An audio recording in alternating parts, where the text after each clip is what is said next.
Hello, everybody, and welcome back into the madness, the multiverse of WBAMness. For We Bought a Mic, a pop culture podcast talking Doctor Strange in the multiverse of madness. It's multiverse of microphones. Dr. WBAM in the multiverse of microphones. In the Micaverse of botness. Welcome. My name's Ernest, and with me is an old pal, a longtime friend, Brett. How you doing? What's up? I'm good. Good to be You here. were last Good to be here. on for Jumanji. And during that episode, we I said that it was like your 8th time on the show. I think it's like double that. I think the real number, I think this is like your 15th time on the show, because I went back and counted. There's no way. Really? Yeah, dude. I thought I'd been on like 6 times. No, dude. You are a long time returning guest. So wow. I mean, at this point, we could start like our own podcast within the podcast, which is basically what we're doing right now. So guys, welcome to the Brett and Ernie show. Welcome. Yeah, no Hunter and Drew. Drew has not watched this movie. I don't think he has any interest in watching any Marvel movie post Endgame. And Hunter was not a huge fan of this. I think he liked it. I think he was confused. Yeah, he was like, why isn't Bronco Henry in this? He was there somewhere. There's some reality where he exists here. Yeah, for sure. Yeah. So I think Hunter's the big Raimi fan, Sam Raimi fan of the podcast. So I think that his feelings on the movie are more colored by like how this movie in some ways, I don't want to put words in his mouth, but in some ways might be like a little bit of watered down Raimi, because he's a huge like Evil Dead fan. So he was okay. I think he's seeing John Mulaney right now, so he's got bigger things to do. Well, you know what? I'll put words in his mouth. He said he loves Bruce Campbell. He thinks Bruce Campbell's super cute. He wants to marry Sam Raimi. Sam Raimi, quote him on that. Director of this movie, back after many years sitting out directing entirely. He last made a movie called Oz the Great and Powerful, which came out in 2013. So 9 years since we had a Sam Raimi film. And of course, I think best known for the Spider-Man trilogy with Tobey Maguire, as you can see from my Zoom background here, paying homage to the King. And the King is back with this movie. Couple other little tidbits here. It is written by Michael Waldron, who did the Loki show on Disney Plus. Wow. Okay. So a little bit of connective tissue there already within the MCU. And it is I believe, 28th film in the Marvel Cinematic Universe, which is insane. And we're in phase 4 right now, right? Right. So that's kind of where I wanted to start the discussion a little bit before we actually talk about the movie. So we had you on for Loki. We talked about Loki and we talked about WandaVision. That's right. So we did both full episodes on that, but we didn't do episodes on Falcon and the Winter Soldier, Hawkeye, and now Moon Knight. So I wanted to ask you, like, did you watch those shows? How did you feel about them? And also some of the other phase 4 movies like Shang-Chi, Eternals.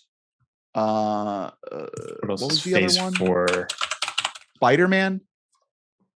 I think that's it. Spider-Man. So Black Widow. How could we forget? Oh no. Okay, so we'll start with the shows, right? So WandaVision I was really into. We talked about that. That was great. Loki I was really into. Both Hawkeye and Winter Soldier, I didn't finish either of those. Oh wow, And you bailed. so, what attracts me to these stories is like the gravitas and the fantasy drama aspect of it. So when it comes to Black Widow, Hawkeye, Winter Soldier, there's less high fantasy. Yeah. And I am much less interested in those. Not that I'd still like to go back and watch those, but I'm not going to like spend my time going back to those. Loki, all that reality bending stuff I love. Same with WandaVision, all the magic. I'm super into that. Shang-Chi I was into, for the same reason. What's his name? Simu Liu, right? Yeah. Leading person in that movie, I thought did a great job. I think he's like a great addition there. But I did watch Moon Knight again because we're back to high fantasy. So we don't have to spend like a whole episode on that, but I did really like that. Holy shit, Oscar Isaac is awesome in that show. Yeah, he rules. I love where that's going. What did you think? So I'm at a point now where I'm starting to feel the fatigue a little bit. There's like the oversaturation of these, the endless kind of drip of the Marvel machine is starting to wear on me a little bit. And I didn't love Moon Knight. I ended up like liking it overall because Oscar Isaac's performance is like really good. He's put in the work. Ethan Hawke is putting in the work, but like overall, I didn't feel like it just kind of, satisfy me in any meaningful way. Same thing with Hawkeye. Like I liked it, I enjoyed it week to week. I would have a good time putting on the episodes. But I didn't feel like it just kind of like, it didn't give me like any type of deeper experience or anything like that. With the movies, I love Spider-Man. I think Spider-Man, obviously that's a movie that like is the perfect example of these movies as like amusement park rides, which is kind of like the point that everybody in like the fandom nerd space just eviscerated Martin Scorsese for, who's like an 80-year-old man. Why would you expect him to like any of these movies? But his whole point is that like these aren't really like this isn't cinema in the traditional sense. This is like a delivery of like excitement, much like a theme park ride.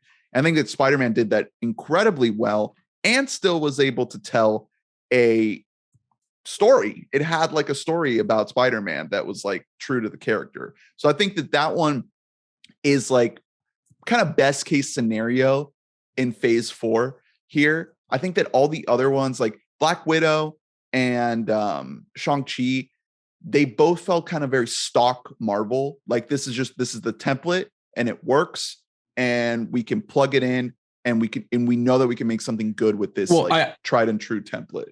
I agree that Shang-Chi fit the template. We had a great amusement park ride.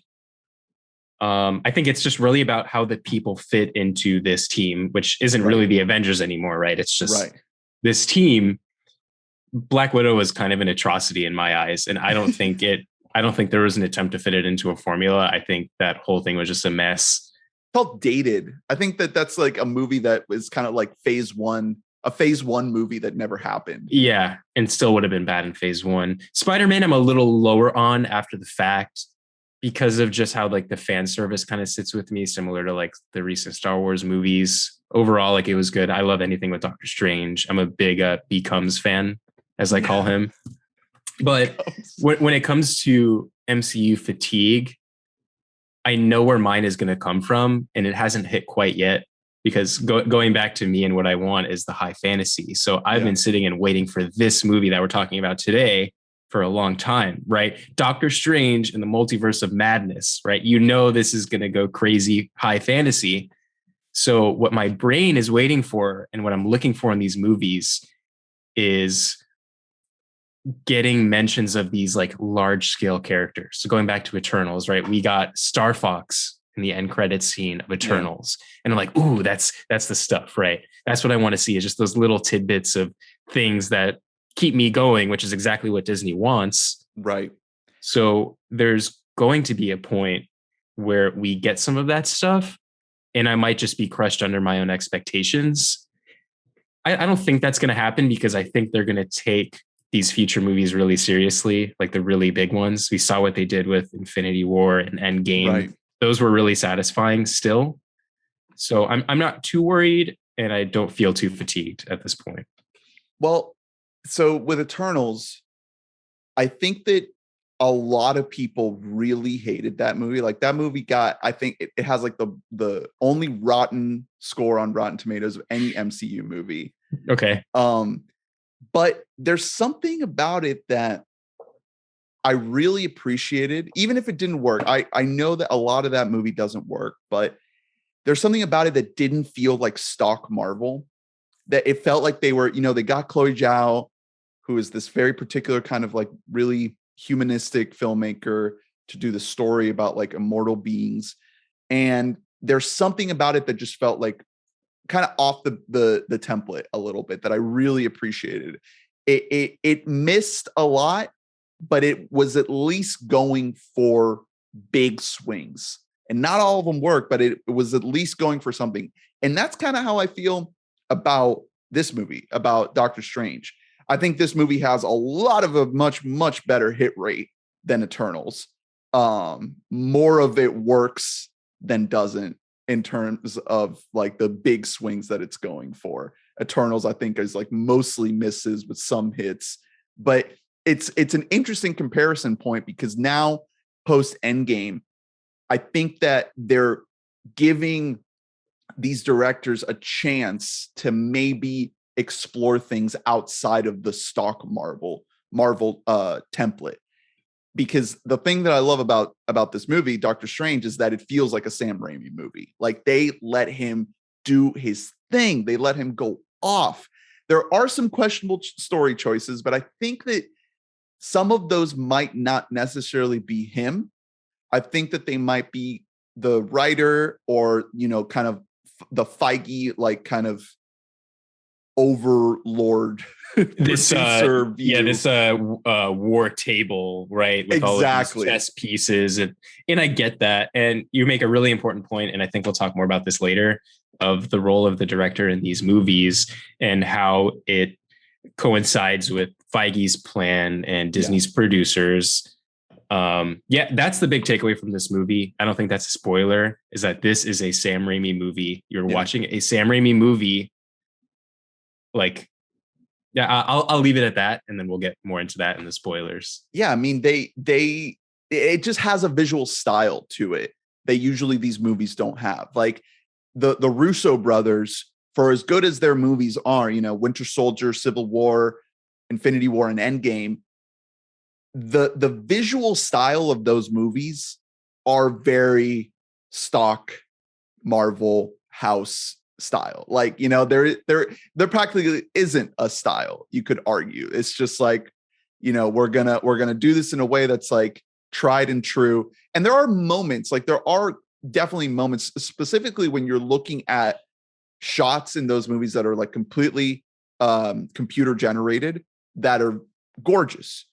But when you're looking at actors that are filmed in front of a blue screen, there's this very gray, concrete look to a lot of the Russo stuff.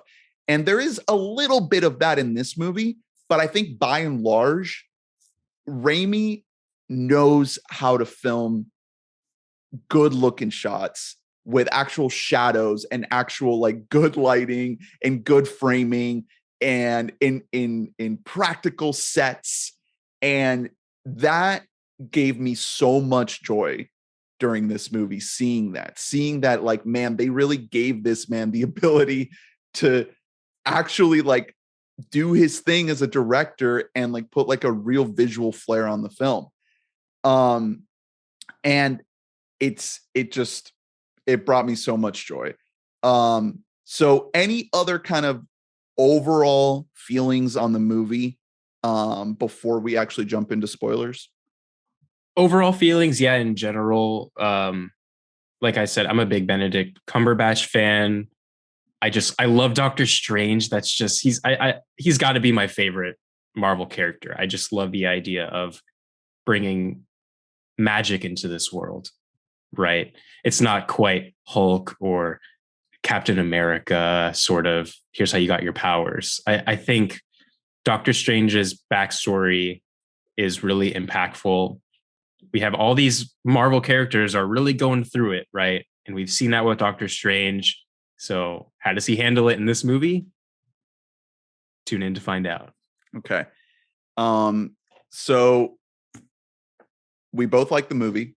We both recommend it. I think this movie is pulling in a lot of big money. I think it's already made like half a billion dollars at the worldwide box office. So you've probably already seen it.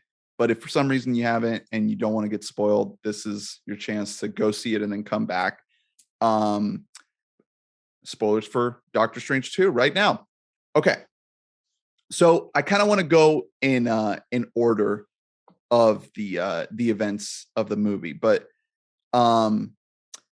before then, I just want to reiterate a couple of specific things about like the Raimi style that I was talking about. The kind of schlocky gore that he brings is so perfect. Like the sequences of intense, I mean, this people are saying this is a horror movie.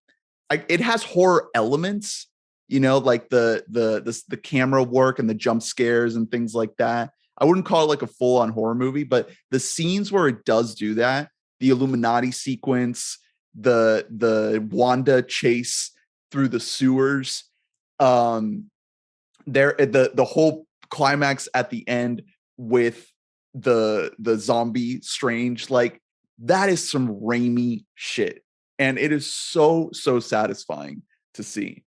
It feels like a comic book, there's so much of this movie that like it captures that energy of like, oh yeah, the Illuminati can just pop up and then all get killed immediately. Like that is like what I love to see and shit like this, to capture that spirit of like you pick up a comic book and you are going into it like not really knowing what to expect. Maybe the writer that's jumping into this arc or the artist that's jumping into this arc and seeing what they do with these characters that that's kind of like the spirit that I got from so much of this movie. And that's what makes this movie so special. And what we're going to look back on is you get all of that, whatever formula they put together, where they said, we need these story beats, we need these things to happen for this movie to work. And then you have this injected Raimi serum that you really feel as you're watching this movie, and it gives it so much character. I think that's a good way to put it, that it gives it that little bit of campiness. Like I'm very surprised that, I definitely left that movie very surprised at how Raimi it was. We're going to keep talking about that. But I continue to ask myself, like, Disney really let that happen? Right. Like if you consider these horror elements of like, maybe a jump scare, whatever it is, you might see one of them in those other Marvel movies. But here, if you did a count, there's like dozens, of these little horror things that happen. Right. And I think that's kind of what keeps me on the positive side of this movie, because there are a lot of things, and we can start off at the beginning. I think the beginning chunk of this movie is kind of bad. Like this opening section with Defender Strange and America Chavez being chased by this demon and trying to get to this book. I think that could have been done so much better. I think that it again has that spirit, right, of like we're jumping in right into the middle of the action. It's just like a comic book. Like you open it, first page, you're in the middle of an action sequence. Like I love that. But there are a lot of moments where I felt like I just wasn't connecting with it, like I wasn't I don't know. Like I didn't have an understanding of like why I should care about these specific characters that I'm seeing. And this is a moment in the movie where there's some really terrible green screen work. And I was talking to a friend of the pod, Harry, who saw this in IMAX 3D, and he said he didn't notice any shitty green screen work at all. So maybe it was just my specific theatrical experience, but there are some moments when, you know, you're seeing all the awesome, cool action, just like really dazzling. And then you cut to like a shot of one of them talking. And it's like, I was just like taken so out of it. Like, man, this really looks like somebody standing in front of a green screen. And of course you're going to have that with this movie. Like, it's unavoidable for these movies to have that type of stuff be seamless. But I don't know, like, we've seen things that are better. Like, and we know how much money is being put into these movies. The thing is that, like, they just have to rush to this release date. And I can't help but think about that sometimes, you know, when I see a shot that just like doesn't look good. And then we get to the wedding, and same kind of deal, you know, where there's just like this kind of TV quality look to some of these shots. I think when the movie kind of springs to life for me is the moment where Doctor Strange dives off the building and like transforms into his suit and goes to fight that. That was really cool. I can't remember the name of that character, that like demon that Wanda summons to fight there. But yeah, you know, one of the biggest things coming into this that I was thinking about is how are they going to get everybody on board with the multiverse stuff? So like people who watched WandaVision ahead of this have a little bit of a step up on what might go down here. But I like that the movie opened with an alternate reality Strange with America. So what this movie does really well is giving you the little details and not wasting any of the details is what it feels like. Like also her power, stuff. The visualization of her power, I thought was great. It's so cool. She punches star-shaped holes in the multiverse. To jump from different universes. Like, that's so crazy. It's really, really cool. And you immediately, they're really good about this, like getting you to kind of feel for these characters like right away. Right. You get even just a little bit of information you get about, and I'm not sure the actress's name, but I thought she did a really great job as a young newcomer to this. I thought she did like a perfectly fine job. I think the way you pronounce it is Sochi. Yeah. Sochi Gomez. Okay. Yeah. It's like a weird spelling, but it's just Sochi. Yeah. I liked her. I think that a lot of what her character has to do is a little bit of a disservice to her. Because I think her performance is good. You know, she has to keep this kind of youthful energy. She doesn't know how to use her powers throughout the course of the film, and has to have this dynamic with Strange where, you know, he kind of has to be a little bit of a guiding parental figure kind of deal to her. And I think they do that well, but she does get stuck being a little bit of like a MacGuffin, you know, where Wanda's trying to extract the power from her and trying to get to her. And she becomes more of like a plot device than an actual character. And that was one of my biggest gripes with the movie, is that they didn't find a way to better communicate this character as a character. I think it's like, first, she's a plot device. Second, she's a character. 100% they do that. Yeah, I get for me, it's hard for me to look at these movies in a vacuum. In fact, I don't really do that at all. So what gets justified in my head is, okay, this character is like a plot device, or they don't have a lot of screen time, so they're going to get that screen time in the next episode, which is like effectively, you know, the next movie. Right. So whenever she comes back, you know, she'll have a better grasp on her powers and blah, blah, blah. Right. So that's how I rationalize that. But you're absolutely right. I mean, she's a huge part of this movie is the thing. It's not like, you know, like Black Panther and Spider-Man in Civil War, where they kind of come in and they, you know, they do their thing and they kind of wow you for the moment of the movie that they are. But that movie's still very much a Captain America, Iron Man movie. Yeah, I think like Marvel's matured past that. What do you think about this dynamic of Strange in America that we continue to get? with Strange and Spider-Man or Iron Man and Spider-Man, right? Like this adult and child who doesn't understand their powers in life. Like, is this a successful venture for them to keep doing this? I think the best one was Iron Man and Spider-Man and Homecoming. I think that really worked really well, especially because like they keep the focus on Spider-Man. Like Iron Man really isn't in that movie that much. He just kind of comes in when he needs to be that kind of guiding figure, that kind of Uncle Ben sort of figure. And with this and No Way Home, it's funny because originally this movie was supposed to come out before No Way Home. So we actually would have gotten an introduction to that dynamic with Strange and a kid with this movie, with America. And so it's weird, like now with the COVID delays and everything, to have it be flipped around where we actually got that dynamic first with No Way Home with him and Peter. So it kind of feels like a little bit of like a retread of that a little bit, maybe. So I don't know which one I prefer. I mean, I think that in No Way Home, you don't see them like together that much. It's more so at the beginning, and then Strange kind of disappears and comes back at the end of the movie.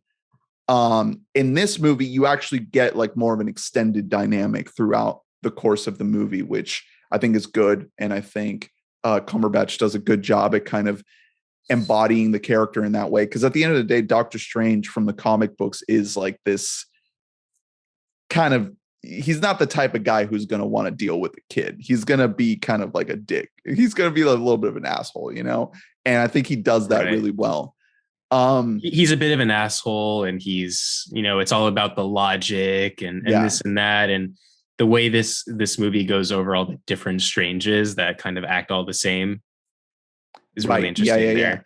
So the next chunk of the movie is when we're introduced to Wanda. So what did you think of this section here where Strange goes to talk to her and it's revealed that she's like full, just evil Scarlet Witch? A couple of thoughts here. One thing I really like here, so just a little bit of a non sequitur as we get into this part, is, like I said, what I'm looking for here is like this Doctor Strange movie where magic is fitting into our world, or like the MCU's version of our world. And I really like at this point in the movie how they make a distinction between this different type of magic. So you have like the mystical arts taught at the Kamar-Taj, and then you have like all the witchcraft stuff from WandaVision. And Doctor Strange is like, these are two separate things.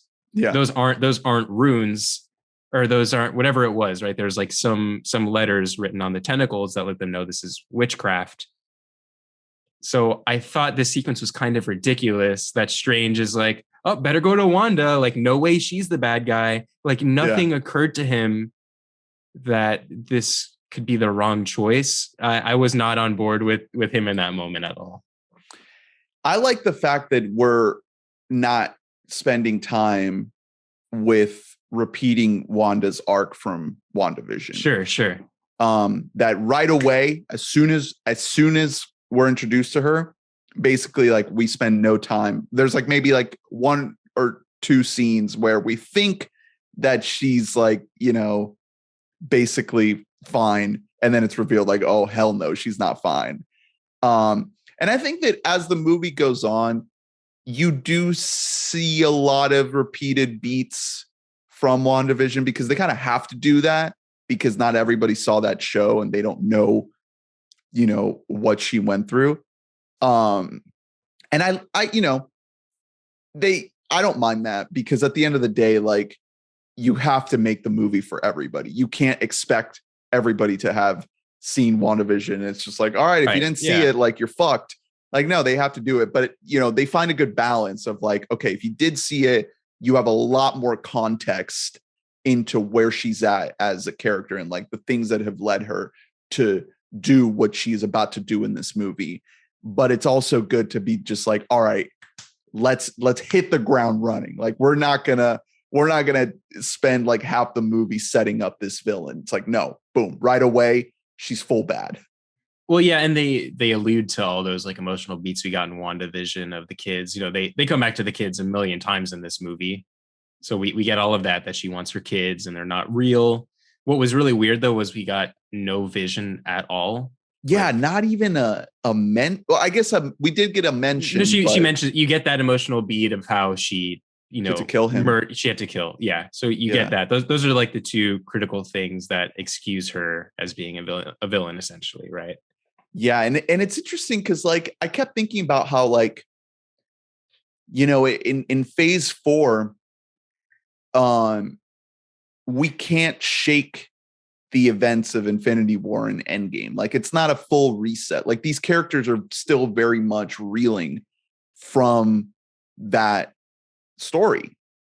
And I really, you know, it just makes you like stop and be like, man, the size of this thing, you know, to have this like huge story being told in this way. This is essentially like the biggest television show of all time, right? And you can't jump into this episode without having an understanding of what happened in like the major season finale of the previous season. You know, it's you can, you know, they do enough to like catch you up and you can like fill in the gaps in your head. But that's a moment where it's like, oh, this is a direct callback to a major moment that this character faced that is informing how she feels right now and why she's doing what she's doing. Yeah, they only tell us exactly what matters. And I know this is Feige's doing, plus the writers here, and of course Sam Raimi's doing a great job, only giving us only what matters. All those events of Infinity War, sure, whatever, but all that matters in this moment is that Wanda had to kill her husband. Yeah. And that's what she says. All the other details don't matter. Right. And if you want to watch WandaVision, it's right there for you to kind of give, like, that's something that I love is like, there's probably people who watch this movie who really loved the Scarlet Witch character here because Elizabeth Olsen's performance is incredible. Mm-hmm. I think it's the best performance in the movie by far. She knocks it out of the park. And then they're going to be like, I should check out that show because I really like this character in this movie. Mm-hmm. So it's like, it goes both ways. You know, it's not just like you have to have watched the show before the movie. It's like, no, maybe that this movie is going to entice people to go back and check out the show. Right. Which I really like. So I think the next big thing is when she attacks Kamar-Taj. So awesome sequence. Loved everything about it. The peril, the intensity, how she starts to infiltrate these people's minds to break the shield. Just love the hell out of it. Also love how Raimi is choosing to visualize the magic, the sorcery, because in the original Doctor Strange movie, directed by Scott Derrickson, he set a certain tone or a certain idea for how the magic was going to be visualized that carried through when the Russos picked up the baton with the sorcery in Infinity War, etc. And I think that this still has the same like general visual concept because they can't deviate too much from that. But I like that Raimi chooses to simplify it a lot. And you get a lot less guys like waving their hands around in circles, right? Really fast. Yeah, you get that like Deathly Hallows moment where everybody comes together to like make a shield, right? And they're all not just like spinning their hands the whole time. So one thing I want to add on to that because it didn't start there too. So to me, I see this different type of magic as character development for Strange, right? Mm-hmm. As somebody who's when he pulls out a spell that we haven't seen before. That kind of tells you, oh, he must have read this book somewhere. You know, he did this thing. It started off with Defender Strange using only the defensive spells, like an ice spell and like a cage spell, which is really cool.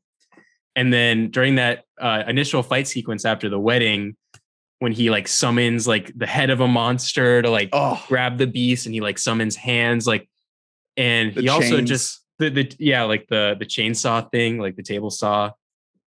By the way, when he kills that thing by impaling it in the eyeball and we get the eyeball flying out of the socket with the nerve still attached to it. I was like, Sam Raimi, you motherfucker, you are back, baby. Yeah, Fucking that's where it king. starts. Yeah. That whole sequence too, like that's how you do it. I love Spider-Man No Way Home. I think that's a really, really entertaining movie. But the final fight, it was really hard to tell what was going on. It's dark. There's no like contrast between the characters in the background. And that starts to happen a lot of times in these movies, you know. And I think Shang-Chi, like, it tried to do something more interesting with like the dragon and stuff like that. And at least that one was in the daytime. But I mean, we've gotten some atrocious CGI. The final battle in Black Panther is like inexcusable to me. Like there is some awful, awful CGI.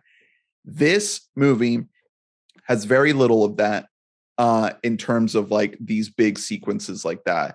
And that tentacle monster battle, like there's color, there's good framing, it's in broad daylight, there's contrast, like you can tell if you just give a director who knows where to put the camera and how to move it and how to light things and how to stage things, like it really makes a big difference. Right. Yeah. And same goes for the attack on Kamar-Taj. I think it's the same deal. You know, it's just a really good understanding of like the geography of the space and how she moves in there and the intensity of the attack as it kind of moves closer in. Yeah, really, I thought really good stuff. I thought she was going to, like, overall, I was a little underwhelmed by just the power of the Scarlet Witch. I came into this thinking she was going to be even more powerful than she was here. There was like the leaning into the horror elements, which was super fun. So like, I thought she was just going to be able to blast right in there, like right from the get-go. But she basically could. Yeah, maybe you're right. Yeah, she could, but she did the little mind control stuff. She gets in. But the really cool part there is when she makes it in and then she steps on a trap set by Strange and Wong. I really like that sequence where she gets trapped in like a little mirror dimension. That was amazing. Super cool. That. And then not only that, but she uses that to then appear in the reflections because she was in one of those little mirror dimensions and then figures out with her witchcraft how to use that to attack them. Yeah, super cool. That's actually an Evil Dead callback. Specifically, the moment where the glass becomes liquid. That's a direct Evil Dead callback. So there's a lot of little things like that. I haven't seen Evil Dead, but I'm like familiar with it. So I'm really excited to finally check out those movies and like be able to find all the little things that Sam Raimi is putting here, calling back to those movies, because there's a lot of it. But yeah, even when she climbs out and she's all distorted and she has to like, you know, like break her body back into shape. Yeah, I guess I read that as her like needing to fit into the small space to get out of that window. Yeah.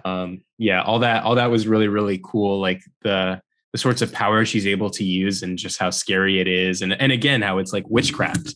This isn't something that the Kamar-Taj is like ready to deal with. And they establish, I like how they establish in WandaVision at the end that she's stronger than the Sorcerer Supreme. Yeah. But Doctor Strange isn't the Sorcerer Supreme. He's something else entirely. It's Wong. Right? Yeah. Sorry, I have my little friend here. Yeah, we got a cat cameo. My cat Iggy is here to comment.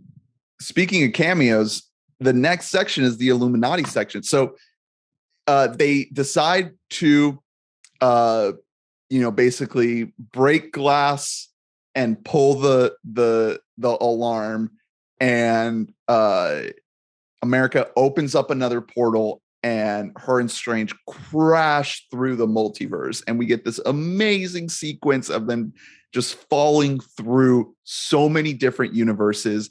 I really wish, like, one of the things that I wish this movie would have done is to just pause in at least one of those universes just for a little bit. For a little, like, really cartoony, like, what's going on? Because you're just moving so fast. You're seeing so many different things. It's just like a really, like, mind-blowing. It's basically the moment from the first Doctor Strange movie where the Ancient One like opens up his mind, Right, and so he trips balls. I was gonna say that. I think it's just that first Doctor Strange movie where we get like our introduction to those like really crazy visuals, and of course, pushing him into the astral plane.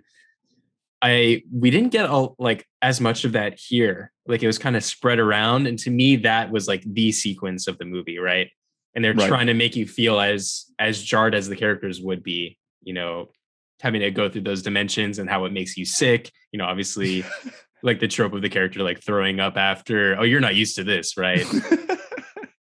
I wish they would have paused at least in one. Like, I don't know why they didn't. If they could have just done like a little, not even 5 minutes, like 2 minutes, a quick little side step into one of those insane multiverses, or like the paint one. Just stay like in the paint one for like 60 seconds. Or like an end credit scene or something like that they could have done.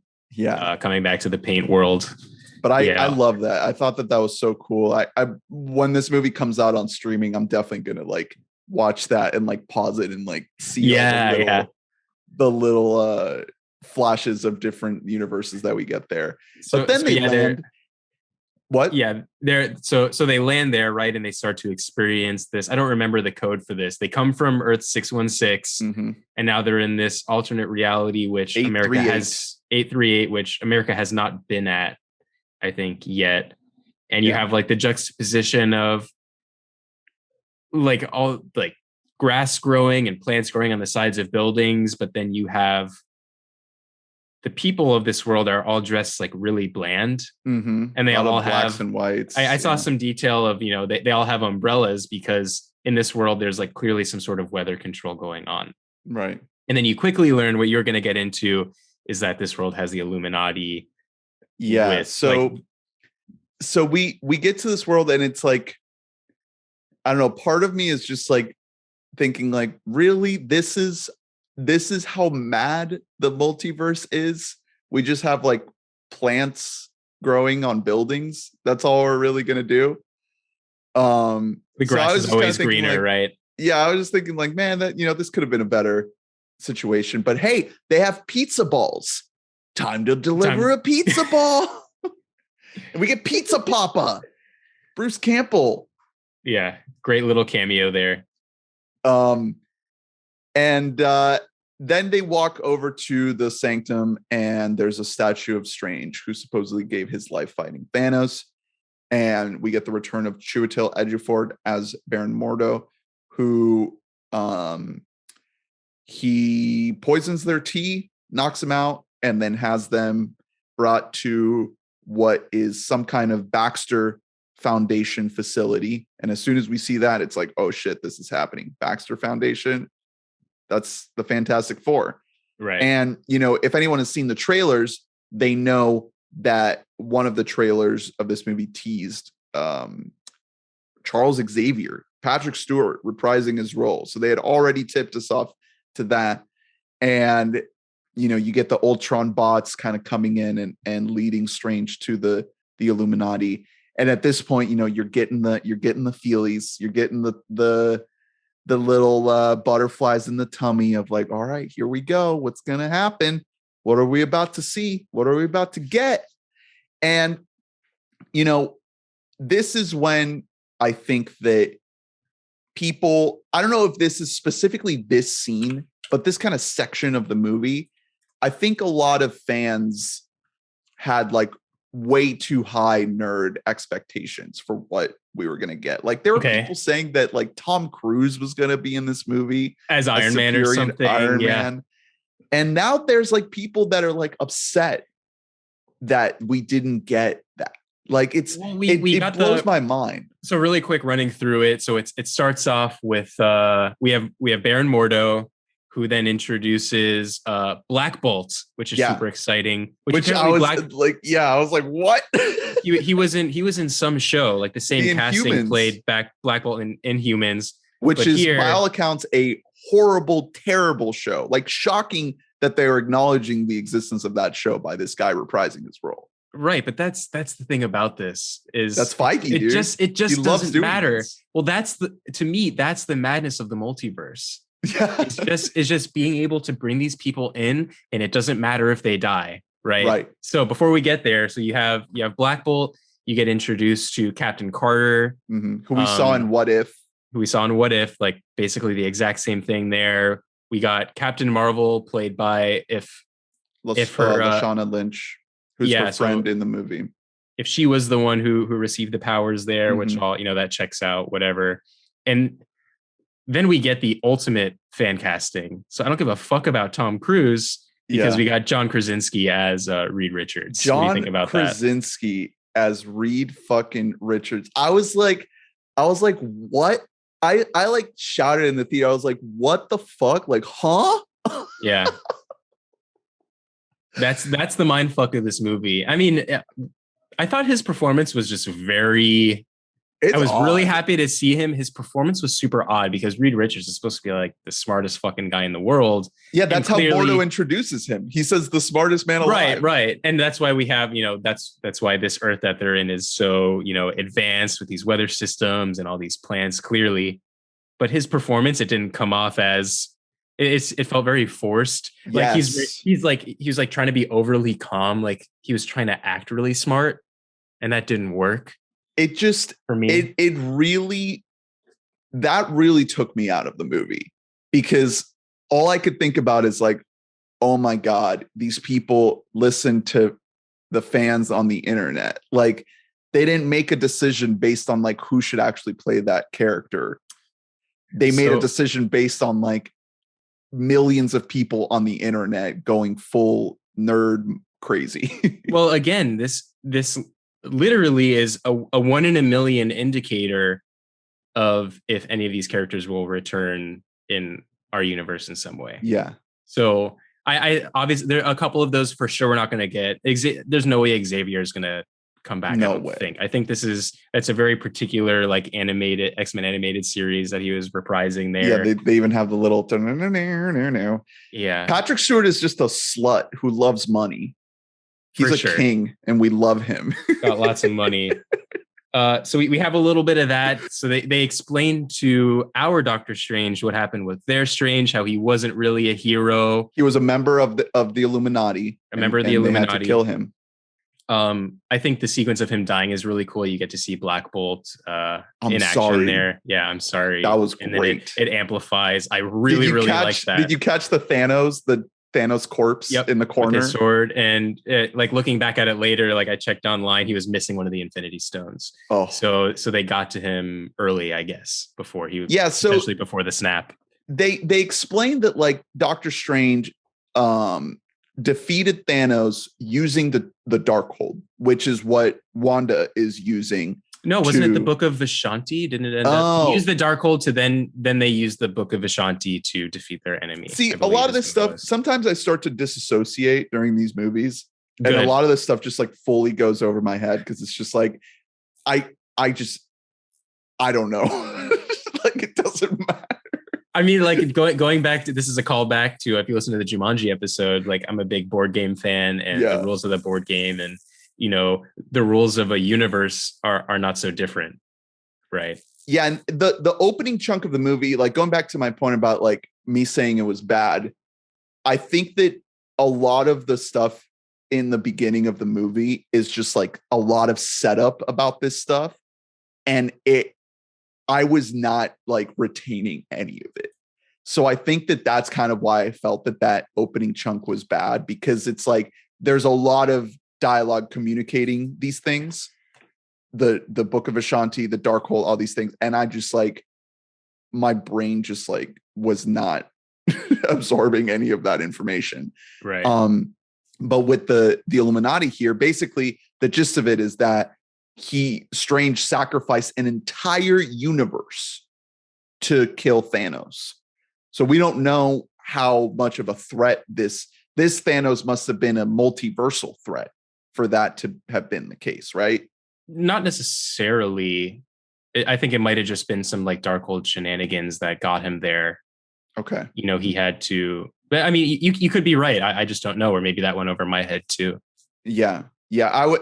Yeah, because I think that's really like one of the key points that they're trying to arrive at is that Doctor Strange, like he basically, I might be wrong. I'm pretty sure that's right. He sacrifices an entire universe to kill Thanos.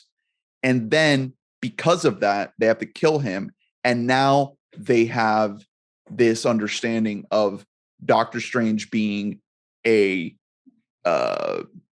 liability, a threat in every reality. Every version of Doctor Strange in the eyes of the Illuminati is now a potential force that they need to deal with and take out. But then we get Xavier's moment of. So I think some of the characters go at this point. Some of the characters go off to fight Wanda, who's coming on in. Right, she's here because she's like shadow walking in this version of herself. Yes. So this kind of logic allows characters to not multiverse jump, but maintain their motivations and act on them in this other universe. Oh, sure. Right. She's like possessing the body of another version of herself. Right. So it works in this horror motif is like all working out great, right? Yeah. Up to this point. So, and she has the robot blood all over herself. So it's not real blood, but she still looks like Carrie in Carrie, right? Yes. Like covered in blood.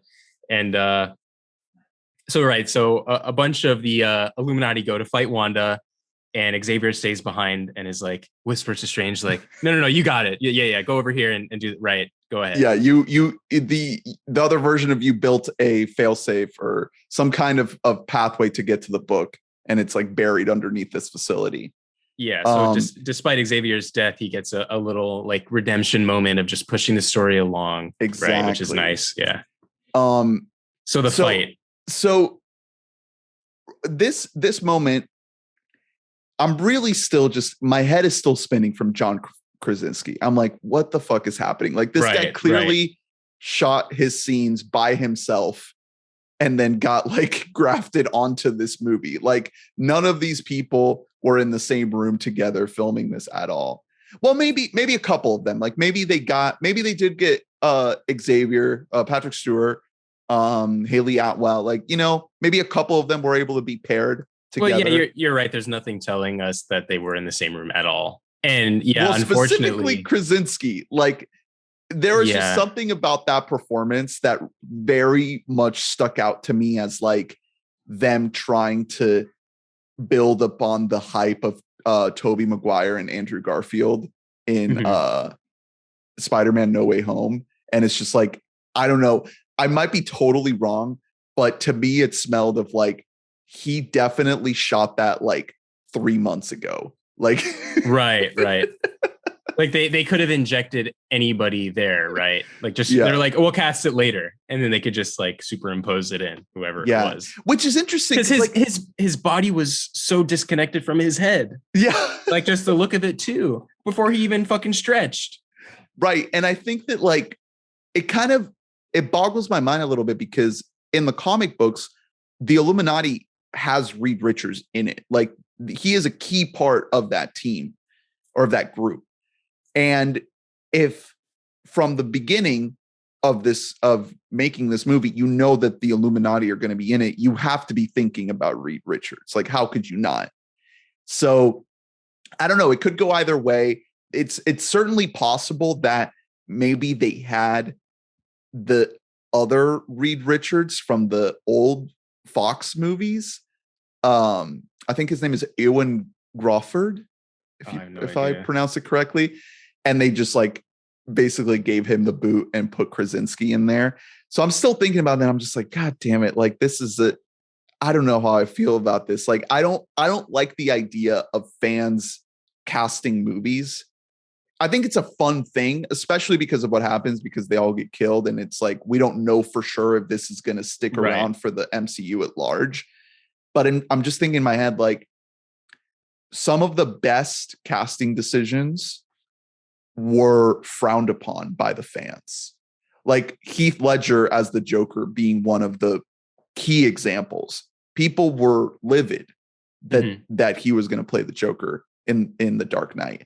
And then he won an Oscar for that movie. And he remains like one of the greatest comic book performances, if not the greatest comic book performance of all time. So like the fans should not get a say in these things. Like there's not a good track record of like the fans aligning for the correct choice. Even in this franchise, Robert Downey Jr., Chris Evans, Chris Hemsworth, they were not chosen by the fans at all. And they turned out to be the perfect people for those roles. Yeah, I mean, like you're right. Like statistically, yeah, but I mean, who really knows? And again, like, I mean, I like in these movies when they have the guts to kill someone. Like exactly. I can't like take Star Wars for example, where they don't have the guts to kill Chewie. Right. Oh, you know, like something that could be, you know, not that I want to see Chewie dead, but well, they go there and then they immediately backtrack and they back it. Awful. So in these movies when they kill people. So what I really like about this is like establishing the multiverse, that you could have these different types of people or different versions of people and then killing them. So you get a little bit of that emotional blow of these people dying. But then if you think about it for a sec, you're like, this is just another universe, right? Does it really matter? Which is that when that started to happen, when you get the line of like, what mouth, and Black Bolt doesn't have a mouth anymore and his head fucking blows off, I like sat up in my chair and I was like, this is fucking amazing. Cause I was going from like, oh, here we go. Like, this is stupid. Like these fucking cameos. Like, what are we doing here? What?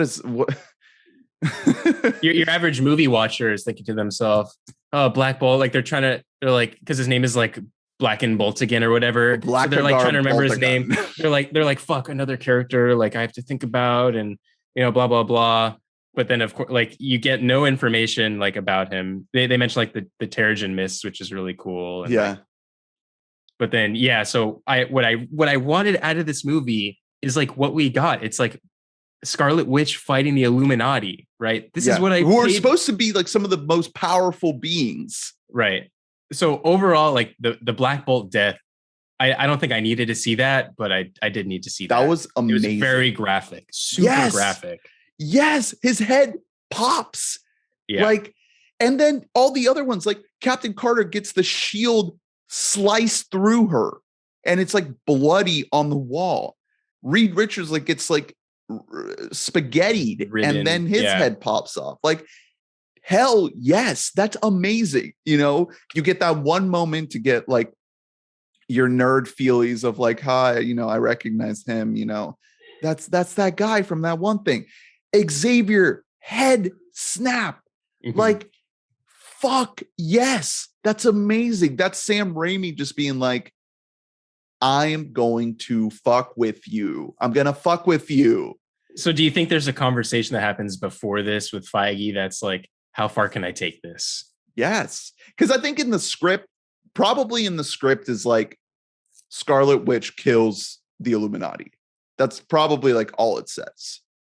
I'd be interested to see exactly what the script for this movie looks like, because I feel like these movies, like at a certain point, they're changing things like very, very late into the game. The more we talk about it and the more I'm like removed from the movie in time, the more I think we're not going to get any of those characters in the Illuminati as we saw them. Yeah, the only one I think about is Reed Richards, because we have a Fantastic Four movie coming out. It's announced. But I feel like there's a chance it's like, that's the one, like, yeah, maybe we'll get him as Reed Richards, but I feel like he could be recasted after what we're seeing here of just everybody kind of getting thrown away. There's a world in which I wouldn't mind him sticking around if they recalibrate his performance, because I didn't really like him in this movie. I think he was very wooden and he was just not right for that character. It was just kind of like a fun thing for the fans that have been clamoring for it. But I think that if they, like, Feige, you know, he can do his Feige thing. He can take something that hasn't worked before and make it work later on. Like, that's just what he does. So, you know, even if this isn't, you know, like I mentioned earlier, an instance of Spider-Man or Black Panther being introduced in Civil War and being like perfectly introduced from the jump, this is kind of like the opposite of that, like a little bit of a stumble. There's a reality in which, like, you can still retool it. You can still refine it, especially because there's a real possibility, because he says it, at least this variant of Reed Richards says that he has kids.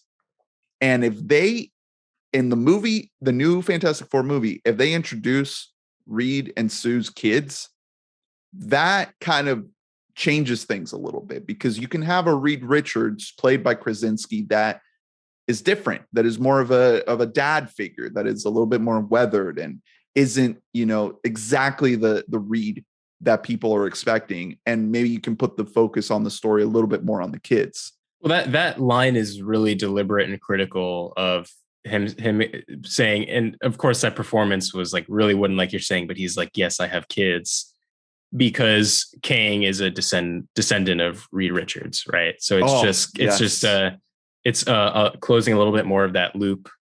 I almost thought we were going to get Jonathan Majors here as a Kang variant.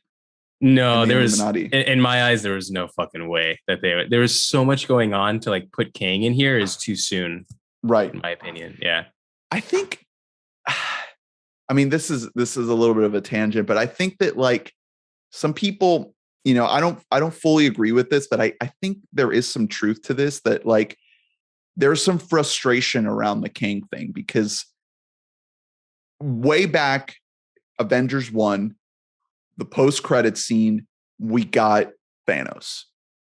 And every so often there was a little bit of an advancement, right?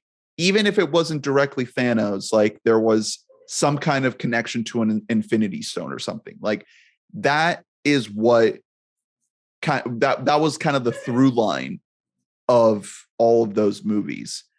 And now in phase 4, like, I think that we're kind of fumbling around in the dark a little bit for what the next version of that is. And I think a lot of people thought that would be Kang when we got him at the end of Loki. And there doesn't seem to be that through line, at least that we can see. I think maybe the closest thing to it might be something like Young Avengers, how they're introducing all these younger characters. And they may team up in some way, but there's like this kind of lack of like a broader, connective tissue through all these. Well, I think you make a good point in like a couple of ways. First, with the Kang thing, that through line is, it's a little fumbly, but I think it's just more subtle, right? The Reed Richards comment about his son is enough of a mention. That is a huge tell for Kang, right?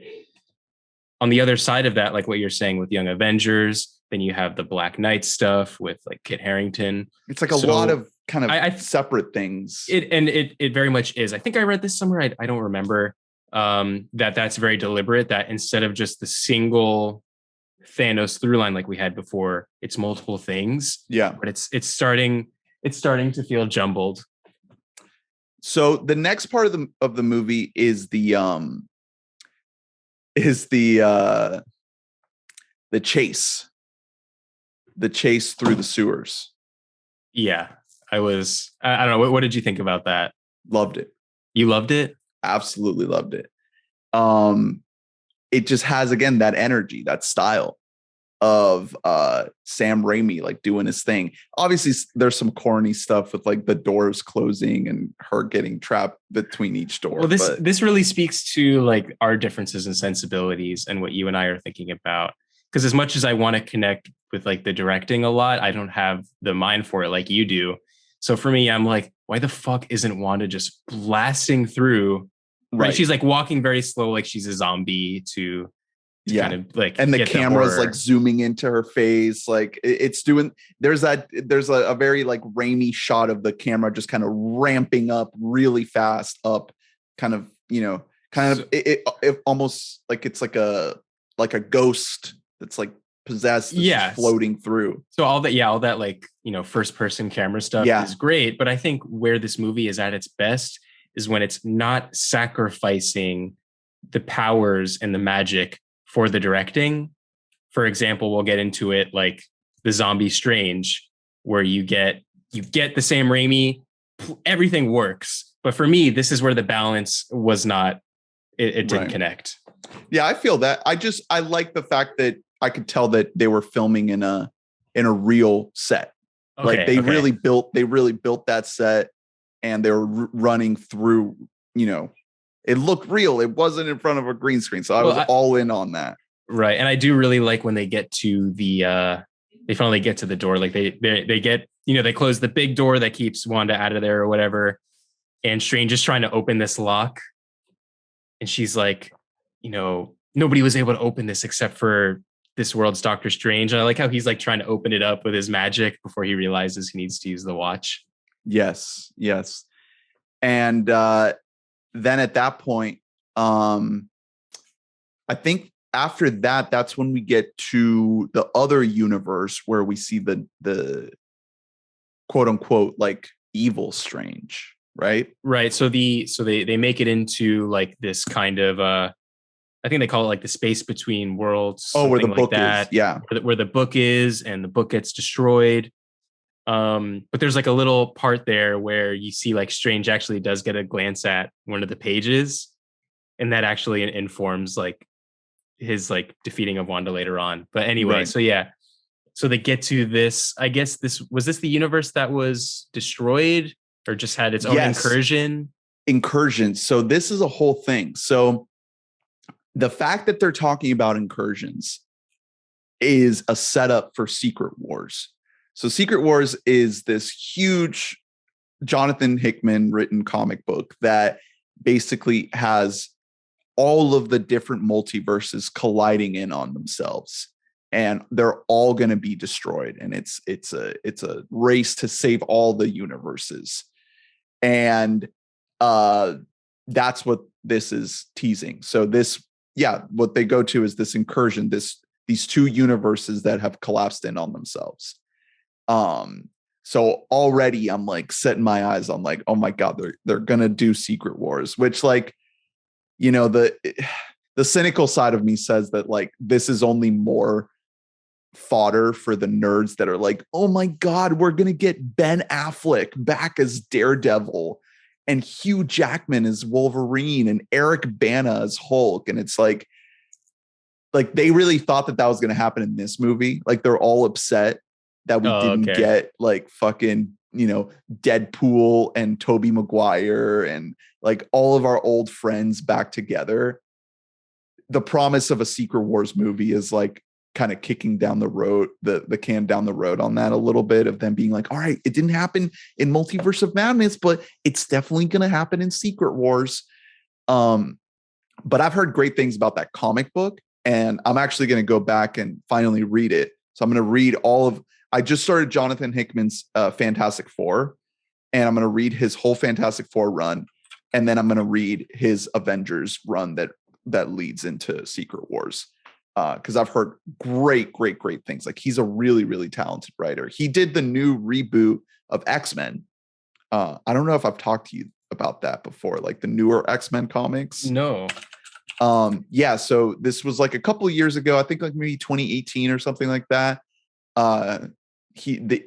Marvel tasked him with doing like this massive reboot of X-Men after they entrusted him with the Secret Wars thing.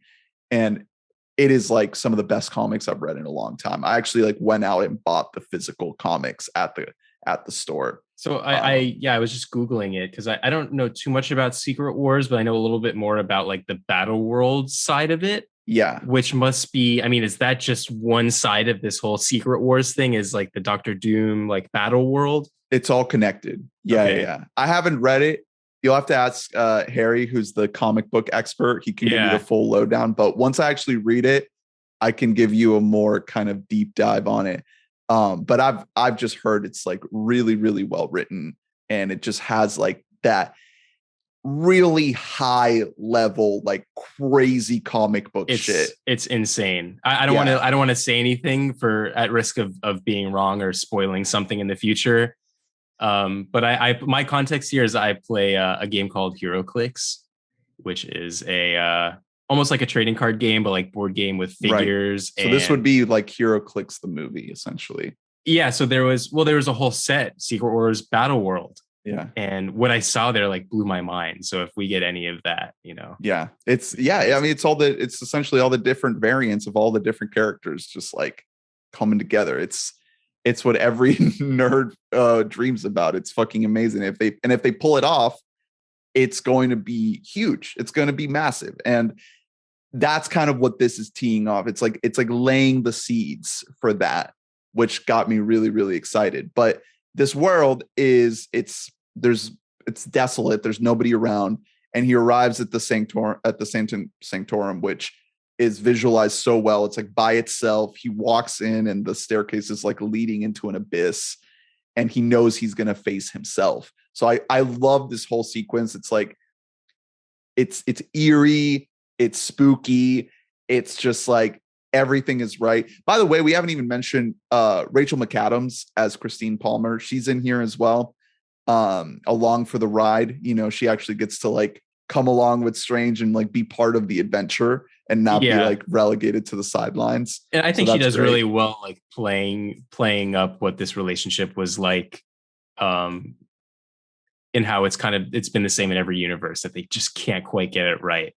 Which is a great theme of the movie, and Raimi has done this before. He did this in Spider-Man 2, where Spider-Man, as you can see in my background, gives up the suit because he can't make it work with the love of his life because he has to be Spider-Man. So it's kind of like Raimi's kind of, touching a lot of these themes that he did so well back in the day, a little bit again of like, oh, like it can never work because I have to give myself over to this other thing. But what I really like about this dynamic versus that one is it's more about the internal question of, am I happy? Yeah. And Raimi has, or just the script or whatever, has a lot of the characters ask themselves that, or you have Cumberbatch asking some of the other characters that, like, are you happy? What does happiness really mean? Once you're a superhero with these superpowers, is that all there is? Right. What's next? You save the universe, but you can't get the girl. Yeah. Are you happy? Yeah. That's a great theme to have in the movie. I really appreciate that. So we have a little bit of like the campy horror from Sam Raimi, like Evil Dead style, but then we get a little bit of this like absurd, like abstract kind of horror with the Sanctum Sanctorum, where you have stairs leading up infinitely, and he meets this other Strange.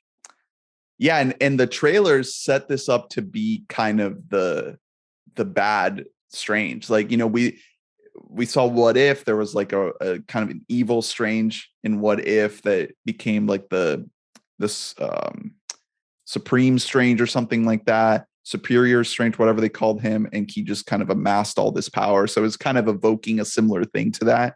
But at this point in the movie, we know that Wanda is the big bad. She just fucking killed the entire Illuminati. Like, right. We know that it would be kind of a weird turn for this character to be kind of the secret bad guy, So it's played well, where it's just like he just has this Darkhold, this book, and Strange just needs it. He just needs it from him so that he can face Wanda.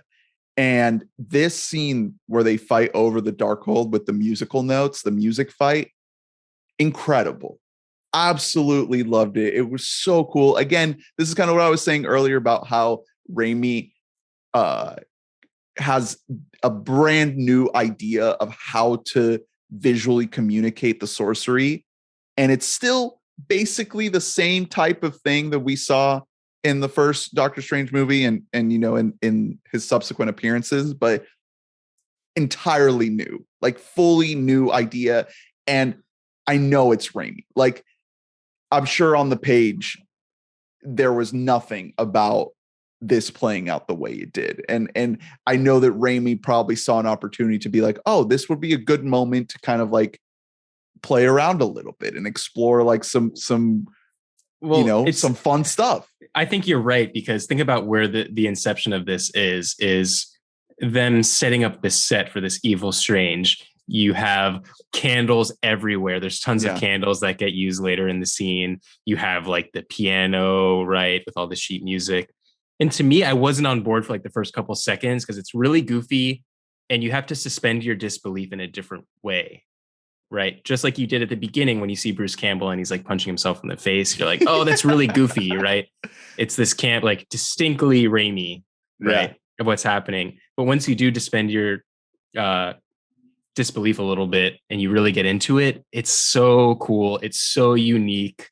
I know, man. I love it. Like, I've never seen any of these movies try anything like this. And I know that people aren't liking it. Like I've been seeing posts online of people knocking some of the transitions, some of the crossfade transitions that happen in this movie. And they're like, what the hell is this? And I'm just like, what the hell is this? This is a director doing his thing. Like he's not fitting into the formula and he's trying weird, goofy shit because he can, because it's fun, because it's cool, because it's a comic book movie.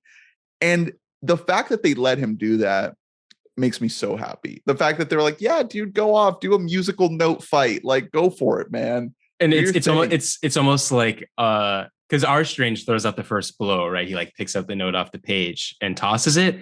It's almost like he's thinking in that moment, this is how I'm going to trip up this other Strange. But no, because they're the same person, right? They come. It's like them. In Arrested Development, when like George Sr. is fighting his twin, and they catch each other's punches. It's like that sort of thing. Oh yeah, and you hear the notes too, which is great. Like the sound design complements the visuals. Yeah.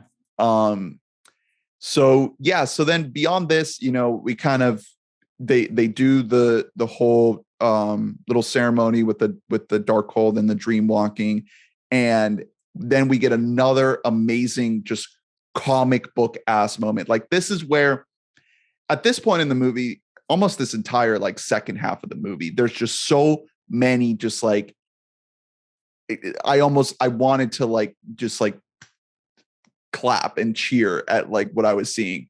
We get a setup from earlier being paid off of when Strange hides the body of Defender Strange. Cut to lightning strike, zombie hand emerge from the tomb of him possessing the corpse Strange in the main universe, and it's just like this is incredible. Like, it's perfect. Yeah, no wasted details. It's so good. So oh God, what's her face? She's fighting. He's like, cover me, basically, while I do this spell, and she's like fighting off the demon souls, like which is again very Evil Dead, right? Very Evil Dead.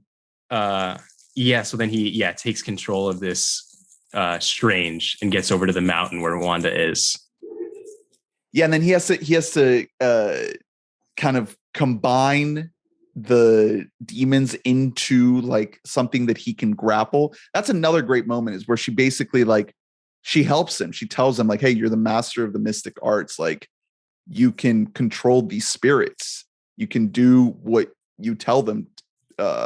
You can make them do what you tell them to do. Mm-hmm. And that's when he kind of just like fully embraces this new decaying body that he's in. And I'm just cackling at this point in the movie. Like, I'm just like, this is fucking awesome. Like, we have our Doctor Strange possessing through the multiverse a dead version of himself as a zombie, controlling these evil demon spirits around him. Which, and you had Wong, who previously said, we can't teleport up there. Our powers don't allow us to get to the top of this mountain. He says, fuck that, turns the demons into like wings, like a new cloak. Incredible. And this is what I'm talking about. It's combining the magic, the scale of the magic with the Raimi-ness perfectly. Yeah. This, to me, that sequence of him, like the zombie Strange, like with the wings and the multiple arms, that is this movie. Like when I think about this movie, that's what I see. That's the madness. That's the madness. Also, speaking of high fantasy, like you mentioned earlier, just this whole idea of this tower on this mountain that's like a throne to the Scarlet Witch with these like big, ugly monsters that are bowing down to her. That's fucking awesome. Like, I love that. And it's also a good contrast to, what we expect from these movies sometimes, which is this big, explosive, messy CGI epic battle. It kind of grounds it a little bit, where it's just like, no, it's just a couple of these characters up in this tower in the mountain. And it's a good change of pace, stakes wise, for this to be like the final confrontation of the movie, and not think like, okay, how many fucking random demons are they going to have to fight? Like army of like faceless demons are they going to have to fight? Like, no, that's not what this is. This is just, It's about just these characters, just these people. And what I love the most about kind of like the climax of the movie here is that it is fully character based. It all comes down to Wanda and her journey, and her realizing that even though she doesn't have kids, she never did because she made them up. All of the different versions of her that she sees are happy. They all feel loved, and she has to accept that. And that's kind of like the real kind of emotional climax of the movie, which I thought was really good. That somewhere out there, her kids are loved. I think the whole movie, you might have expected this was the only outcome, knowing how strong she is. This was the only way to get her, was for her to realize her own evil doings, right? And like you're saying, but I like how she had her story arc closed, and I like the way that they finished off Doctor Strange's story arc too, of him helping America to embrace her powers and, be who she really is, and separating himself from the other Stranges. And in a way that's like, because if you introduce this idea of the multiverse to the world, there's already like 7 billion people on this planet. I already don't feel like a unique human being. Yeah. And you're saying there's infinite people. It's reminding you, like, I think like that's the Disney thing, right? It's like reminding you that you can be your own person. You can make your own choices. Right. Yeah. And it's funny how that is delivered by Benedict Cumberbatch, like covered in like zombie makeup. As Zombie Strange. Yeah. It's great. It's so great. Good. He's like, I wasn't sure. Yeah. He's like talking like through the corner of his mouth. Oh, so good. Yeah. It's great. Again, that's Raimi. Like, he just wants to fuck with you. And he's like, I'm going to have this incredible actor deliver like one of the most emotionally impactful lines of the whole movie, like through layers of this zombie makeup. Yeah. It's great. It's great. A quick thing about America Chavez is,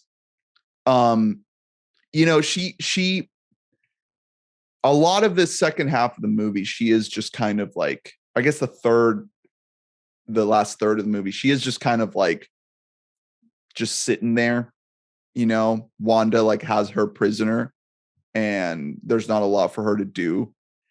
And I'm curious, like, I wonder how much they'll reveal about like the making of this movie, because I've heard that they were testing this movie. They were doing like how they do test screenings as they're making the movie to kind of refine it. And apparently she wasn't testing very well. And audiences were like not liking her character at all. And back to my original point about like some of those earlier scenes feeling like really rough CGI. I have a feeling that like they did extensive reshoots after some of these test screenings. I know for a fact that they did extensive reshoots, like that was reported on, but they don't say what was reshot. So you just kind of have to guess. And I have a feeling that like, if she was testing poorly, they must have gone back and like reshot some of her scenes with new dialogue. Sure. And I'm kind of wondering, like, how much of the character is intact, and how much of it had to be reshot. Yeah, because at the end of the day, what we got is a distinct lack of something with her. So right. if I were to break it down, her main, like the main part of her story and who she is she kind of goes into this memory bank, which felt a little bit forced right? In this other yeah. Earth. That was a very like, we need an exposition moment for her backstory. Yeah, it showed what happened, because they don't want to do like flashbacks in these movies or anything, right? So they just do these. So it's either the memory bank or it's like Xavier going into Strange's head to show him what happened. It's stuff like that. And it's all hazy. I mean, I can't imagine everybody's on board with her having two moms. I have to think that there's a lot of people who don't like the fact that there's like a gay couple that's like the parents of this Marvel character. Yeah, I mean, there's countries where they will ban that completely. That's what Disney does. They're like, we'll have a little bit that we can easily like cut out so we can show this movie in like Saudi Arabia and China. It's so easy to just cut out that, and it's like the bare fucking minimum, right? Exactly. I mean, the way that it's handled is like fine. They don't like try to make a show of it or anything. They're just like, these are her parents, right? And that's perfectly fine. And but then she cracks a portal open. What I do really like at the end is how I think Strange just reminds her that every portal she's opened up to this point had a purpose. And so you as the audience are like, yeah, maybe her parents are like, okay. Like I thought all of that was really sweet. I thought we were going to see them. I was kind of bummed we didn't get like any note on that subplot, because I was like, oh, maybe she's going to go look for them. Maybe that's like her next adventure. So this is like, she is now like a Captain Marvel character to the max. So we have this Ex Machina problem now, where if she comes jump through back, any universe. So this is a problematic character. So I think it's going to be a little bit of a take it or leave it situation. Either we get a bunch more and she finds her parents, or we might just get very little of it, because I don't think they want to redo what they did with Captain Marvel. Yeah. Well, if any character at any point has any problem, she can jump to a universe that can solve that problem. Theoretically. Yeah. Theoretically. Right. So yeah, it is a little bit, kind of universe breaking, but again, I'll reiterate, I like her performance. I think she's good. I think that unfortunately she has to do things like that aren't, the best. It's a lot of like, again, a plot mechanism. So I hope that in the future they're able to kind of utilize her a little bit more and give her a little bit more to work with. But yeah, in terms of the wrap up, I think with Strange, he is able to have a moment with Christine, and is that her name? I'm pretty sure that is her name. I can't Christine remember. Palmer. He's able to have a moment with her and be like, I love you in every universe, which actually got a laugh in my theater when he said that. And I was like, oh boy, I don't think that was supposed to get a laugh. But that was a good moment. That was a good moment when he, is able to tell her like, I'm just scared. I'm scared, and I don't want to be with you because I don't love you, but because I'm scared that I love you too much, essentially, of what loving you means for my my sorcerer self. And so that's a good moment where, they kind of realize that they can never make it work. And that they still care about each other, even if they're from different universes. And then they're all back and Wanda like crashes the fucking tower on herself, and there's no way she's dead. Yeah, that's another one where it's like I don't think that's coming back for a while, which I'm okay with. And we get a great like smash cut to credits with the third eye opening on his head, and he's basically like still possessed by the Darkhold or something. I guess we're supposed to. Yeah. So we have I love it where at the end Wong is like, are you good, bro? Like you did all that Darkhold shit. Like you good? Like that was some crazy spoiling you took there. And he's literally like, yeah, I'm fine. And for me at least, I'm like, are you sure about that? And then we get perfectly in terms of end credit scenes, like that was a really good one. Just closing off that little thing, like, no, he's not fine. He is madness, right? That is the multiverse of madness. Yeah. And then we get, but it's undercut immediately by Charlize Theron showing up. Right. So that's Clea, who's like the daughter or niece of Dormammu. Like, it's just more multiverse shit that's going to happen later on, which I can't wait for. We'll see. I mean, remember the first Doctor Strange movie ended with a end credit scene that never panned out. What was it? It was Mordo like being set up as a villain with that other character. Right. Well, that's back with our current Mordo, is that he's for sure, if anybody's to survive from that Earth, it's Mordo, because he was the only one that survived in the Illuminati. He's going to want vengeance, right? This is going to be like that crazy Baron Mordo at some point. Did he survive? I guess he did. Yeah. Like he was literally just like, he just was there. Yeah. He just like stuck around because he had that little fight with Strange. Yeah. And then that was that. So yeah, that's the movie.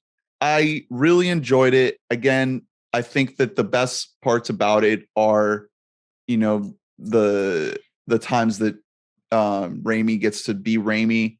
Some of the story choices, I think, were a little bit wonky, but I think overall it tells a good story about, Doctor Strange and Wanda. I think the Wanda character, they did a really good job with that. I think some of the scenes with the kids were a little bit redundant. I don't know if those actors are as good here as maybe they were in WandaVision. I think they're a lot better in WandaVision, but they barely get to do anything in this movie. But I think Elizabeth Olsen's performance is amazing. She has like really good gravitas and menace combined. Like, you're scared of her, but you also feel for her. So all that stuff I thought was great. It's all for her. It felt really honed after everything she's done up to this point. Yeah. Yeah. Which is like, I kind of want to see more of her. Like, I would be a little bit disappointed if we don't see her again for a while. My theory is really she'll come. Is she could come back when the X-Men is more of a thing in this world. Yeah. That's my thinking. Yeah. Yeah. Yeah. I almost thought that there was going to be like a House of M type moment. That was something a lot of people were speculating, is that in the comics, there's this arc called House of M in which she takes away all the no more mutants. Yeah. Yeah. And so they thought that the MCU's version would be the inverse, where she's able to like create mutants. I thought that we might get something from that. I did want to mention again just how kind of unfortunate it is to see so many people walk away from this movie disappointed because it didn't live up to their absolutely insane expectations of seeing like the X-Men and all these old Marvel characters coming back. Like, people really wanted this movie to be like a cameo fest, just like an endless like barrage of cameos from all these old movies that aren't very good, but for some reason they want to see again. It just like, that's not a movie. That's not a movie. This is a movie with a story. Right. There's so many ways this could have gone. And the one thing we weren't going to get was everything all at once. Right. And that is totally unreasonable. And again, this is coming from me as somebody who has like high expectations for this and really wanted a lot out of it. And I left the movie, first of all, like kind of bewildered, right? Yeah. Thinking like, did I really just see Black Bolt's brain melt? Best way to kill Black Bolt. So good. Fucking awesome. Also, they gave him like the comic accurate like mask with the tuning fork on it. The little tuning fork. Yeah. I mean, that was just fucking awesome. Yeah. Like leaving the theater, and I was like, yeah, a little bit of brain melting going on in my own brain, but also thinking like, wow, that was sick. I just got to see Scarlet Witch fighting Illuminati. I got to see Doctor Strange fighting evil Doctor Strange. Like we got all of this amazing stuff without it being too much of a shit show. And, if we do end up getting mutants, great. If we do end up getting Secret Wars, that's probably going to be a trilogy on its own, right? Yeah, exactly. Yeah, so we'll just have to see. And there's very slowly building up to that. There's so much is going to happen before then. And so what's next? Black Panther or Thor 2 or Thor 4 and Black Panther 2 are the next ones. But yeah, I think that, you know, I like that this movie ended up being like a more of like a self-contained adventure. I really like that because for some reason, like a lot of the fans wanted this to be this big monumental movie for the overall MCU story that was going to have these massive ramifications. And I think a lot of them are walking away from it disappointed that it wasn't that. And they don't see the great movie that's right in front of them. Obviously, it has a lot of problems within it that maybe keep it from being truly great. But in my opinion, it's like you're getting Sam Raimi here doing some of the coolest shit you could see in a superhero movie, like just fully in his bag with weird, crazy, horror infused visual ideas that haven't been in any of these movies. Why not appreciate the hell out of that, you know? And I understand that, like, you know, with the trailers and showing Professor X, they had it in their head to like, oh my God, if they're showing Patrick Stewart in the trailer, there's gotta be a plethora of cameos waiting for us. It's like, maybe not. Maybe that's not what signifies what a movie is the quota of cameos. we have to be okay with the fact that Feige's in it for the long haul, and no one movie is going to give us like everything. Yeah. I mean, just looking at the reviews for Multiverse of Madness on Google, like has like pretty good reviews, 75% on Rotten Tomatoes versus Endgame, which was 94% on Rotten Tomatoes. That's like surprisingly high for me. Yeah. But the reviews aren't bad. I think maybe what the people that you're seeing maybe like are like on Reddit or something, and like all those Twitter. People are freaking out. Twitter. Yeah. I'm not sure if they speak for everybody. No, not at all. No, I think most people will go see this and they'll be like, hey, maybe a little too scary for little kids, but overall a fun time. Yeah, I would not take, this is very PG-13. If you're out there with like a 10-year-old nephew or something like that, maybe wait. Yeah, very PG-13. Yeah, absolutely. Yeah, little ones like under 10, no way. I would say no way, because there's some very like intense stuff. Is it Raimi here is like, all right, Disney, I'll trade you one use of the word damn for like a jump scare. And like blood. Like multiple jump scares and blood. Well, I don't think there's much blood other than like the robot blood. Right. And then implied blood, you know, like the blood on the shield when it goes through Captain Carter. Yeah, it's super, super meticulous. Like all of this stuff is so thought out.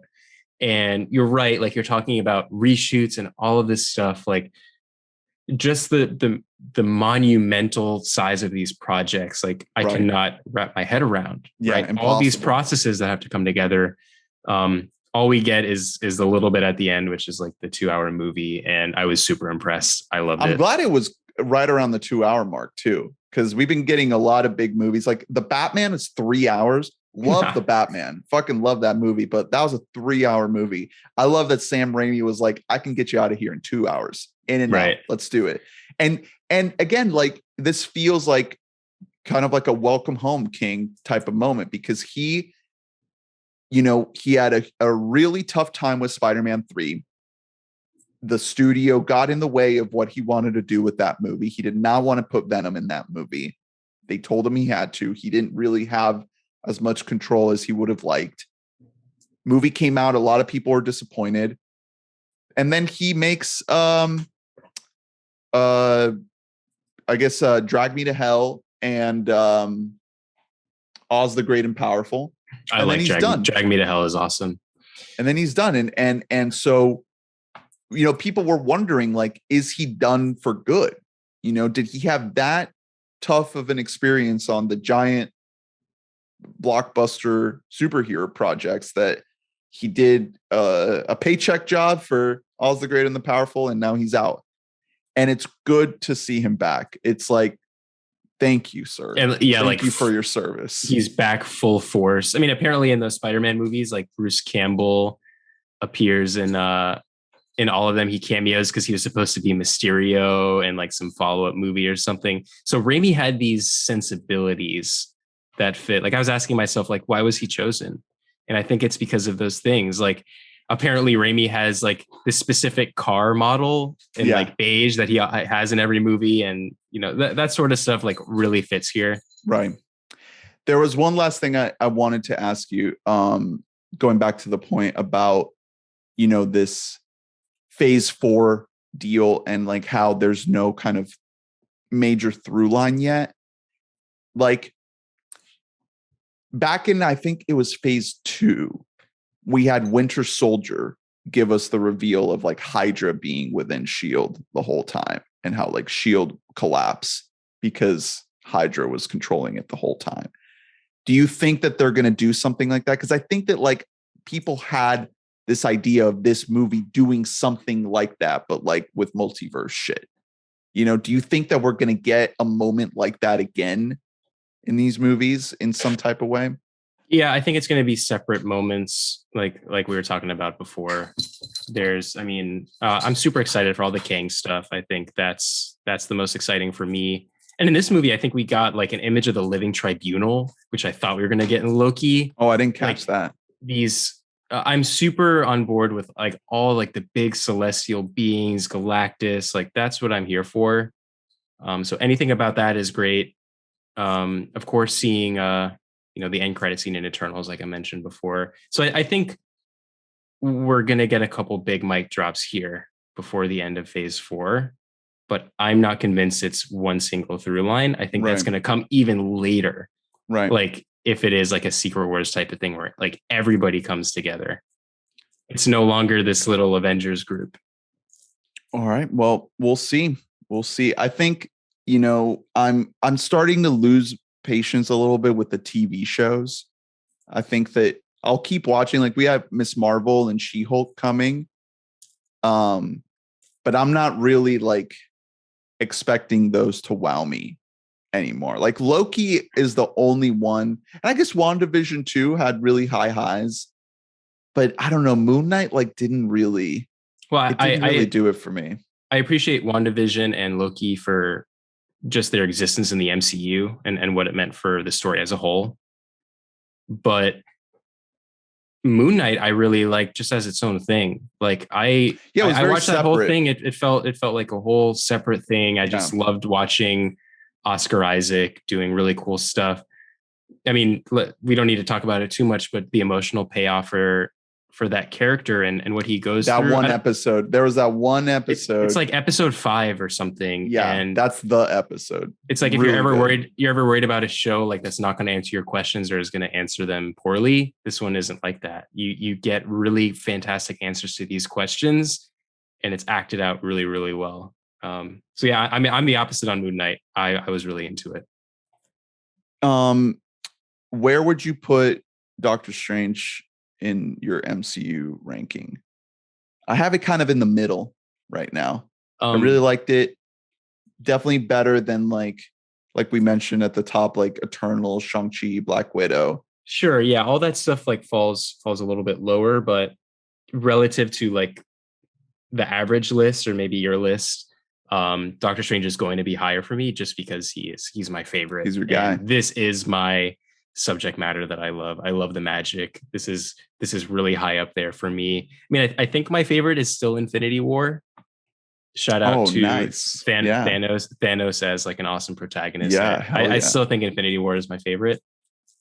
But yeah, really, really great. And I wonder with what Raimi did, I really wonder what this is going to do for the future of Marvel movies. I think it's going to be big hits and big misses. Yes, that's the biggest point, I think, is that they are going to take more chances. They're going to let people take more swings because they can. Because people are going to see the movies anyway. They're going to turn out for them. These movies are going to keep making money, you know, and they can afford to like let the chances be taken, especially post Endgame, because it really feels like everything at this point is just gravy. Like they did their big arc, they had their massive, just climactic finale, and now we're just like, we can just kind of ride the wave at this point. And why not let people come in and do interesting stuff? And maybe it's not always going to work. Maybe it's not always going to be exactly what you want, but at least it's not like the standard cookie cutter stuff. Yeah, they could not sustain that for much longer. People would have actually got sick of that. Right. Yeah. All right, man. Well, thank you so much for coming on. Really, really appreciate you filling in for the boys. And I hope we can have you on again soon. I think next time it'll probably be for something non-Marvel related. So keep an eye out for that, and let the people know if there's anything you want to plug or recommend or anything like that. So all I want to plug here, I don't know, has it been said on the podcast yet that Ernie is now an engaged man? Oh, breaking news! Baby. Breaking news! Congratulations to Ernest and Lee for getting engaged. Thanks, we're all super, super excited. Yeah, it's gonna be a big old journey getting to the finish line of the wedding. I can't wait for your MCU themed wedding. Oh, I'll help you plan it. I'd rather die. Lee would divorce me immediately. Yeah, instantly. She'd be like, in every multiverse, in every universe, you'd be divorced. All right, man. Thank you so much. And thank you for listening. Please rate, review, subscribe, like, and comment, and let us know your thoughts on Doctor Strange and the Multiverse of Madness. Also, become a donor. Brett over here is a donor. Join him and the other donors in supporting everything we do here. Anchor.fm/WeBoughtAMic and our website, WeBoughtAMic.net. There's a link on the homepage where you can type in your email and you can get a notification to your inbox every time we upload an episode. So stick around for more. We are keeping a pause on Robin Williams series for now as we get through new movies. We still got The Northman and Everything Ever All at Once coming at you.